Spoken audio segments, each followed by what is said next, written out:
Hitler's war machine, once unstoppable, was now in the retreat. The Allies in the west and Russia in the east were squeezing the tattered remnants of the Reich in a vice-like grip. Germany's last hope lay in their wonder weapons. The V-2 rocket, a huge leap forward in the history of military technology. It was a weapon system to herald a new form of warfare. Inhuman. Faster than the speed of sound, it struck without warning. The Nazis launched over 3,000 rockets in a desperate attempt to reverse history. It was a terror weapon, pummeling Antwerp, Paris, and London. After the D-Day landings, their launch sites were overrun and pushed back out of range of England. But already, the Allies were looking to the future, to the next war. The Americans were gathering up the best of Germany's rocket scientists in the top-secret Operation Overcast. Many of the architects of the V-2 program had already been acquired, but not all. With Berlin encircled, Germany's last-ditch defense falling back block by block, and total defeat only days away, those scientists remaining in the city would soon be in Russian hands. My job was to make sure that didn't happen.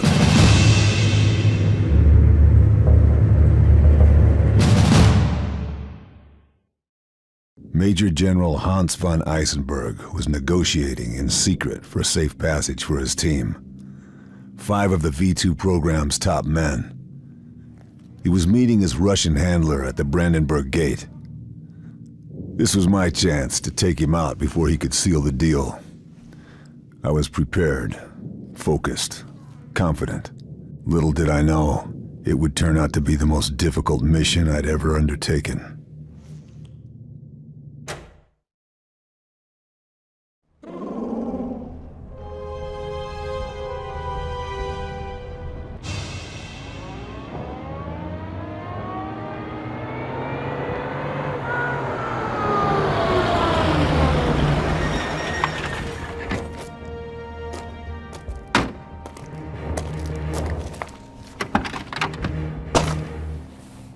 Von Eisenberg was punctual and made no effort to hide his ugly face. Neither did his Russian contact.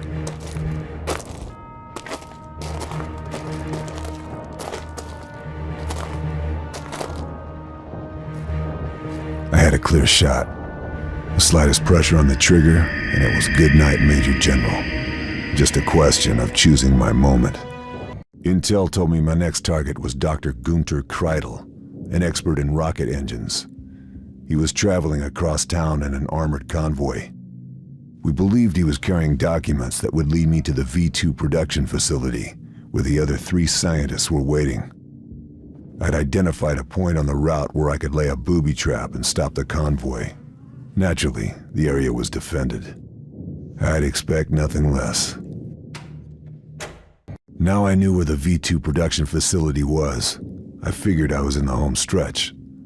All I had to do was get in, neutralize the 3 remaining targets, blow the whole place sky high, and head for home. Simple. Now, I was improvising. Nothing in our intel had indicated that Schweiger was a friendly. This made him a potential asset. I had to find him. Only one problem. Berlin wasn't a ghost town anymore. The Reds had broken through the German lines, and a tank unit was heading straight for where Schweiger was being held. The Krauts were making a stand at Museum Island. I was happy to let them rot, but helping them slow the Reds was my best chance of buying some time. My plan was an audacious one: to blow up the bridge with a shot from the top of the museum, stop the tanks dead in their tracks. Then, while the Krauts and the Ivans fought it out, I could head into town and get Schweiger. With the Reds and the Krauts knocking 7 shades of shit out of each other back at Museum Island, I'd bought myself some time. I headed for Opernplatz, where Schweiger was being held. I'd been sent to kill him, but now I was trying to save his ass. Funny how some days turn out. Whatever Wolf was planning, I'd have to worry about it later. I had fresh intel on Mueller. He'd been transferred to take command of the Tiergarten Flak Tower. I don't like improvising, but HQ reckoned they'd found a location for the shot, and they'd send an airdrop with plans and supplies. Trouble was, the Flyboys had missed the drop zone. They managed to land it in the worst possible location, at the top of a church tower. The only question was, who would I find waiting for me, the Jerrys or the Reds? No doubt they'd be expecting me. Now I knew how to get Mueller. One true shot from the flak tower to his command tower. But the Russians had closed in, cutting me off from my designated vantage point. I'd have to cross the front line, past the attacking Reds, and infiltrate one of the most heavily defended fortresses in Berlin. This is what I trained for. Just me, my rifle, and a target. The only target left was Wolf, but I hadn't a clue where he was hiding.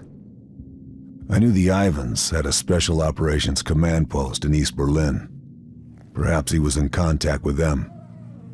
I packed up and headed out, followed the sounds of fighting and tank fire. It was just about the most dangerous place I could possibly go, but I needed answers, and this was the only way to get them. Somewhere outside Berlin, Wolf and his Russians were getting ready to wipe out London, but I still had no idea where the launch site was.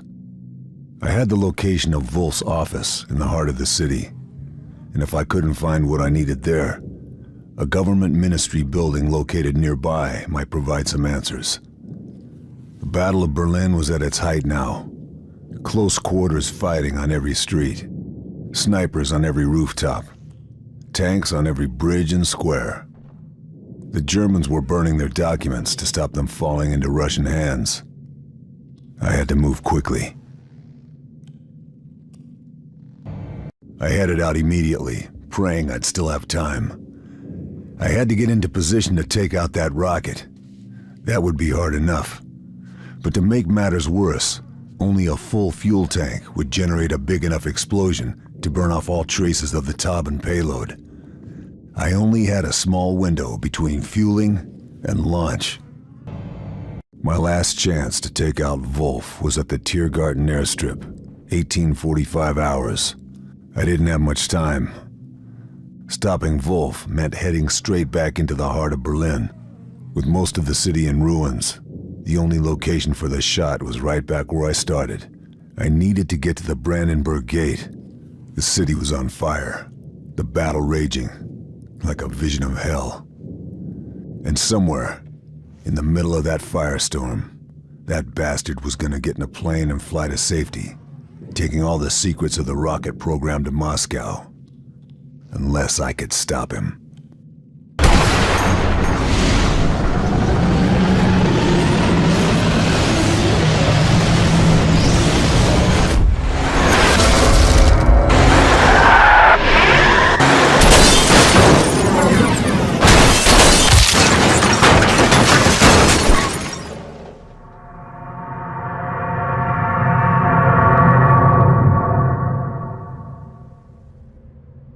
The Battle of Berlin ended at 8:23 the next morning, May 2nd, 1945, when Commander General Weidling submitted the surrender of German forces to General Chukov of the Red Army. Within a few days, the war ended, but already a new war was beginning, the Cold War, and I was its first soldier.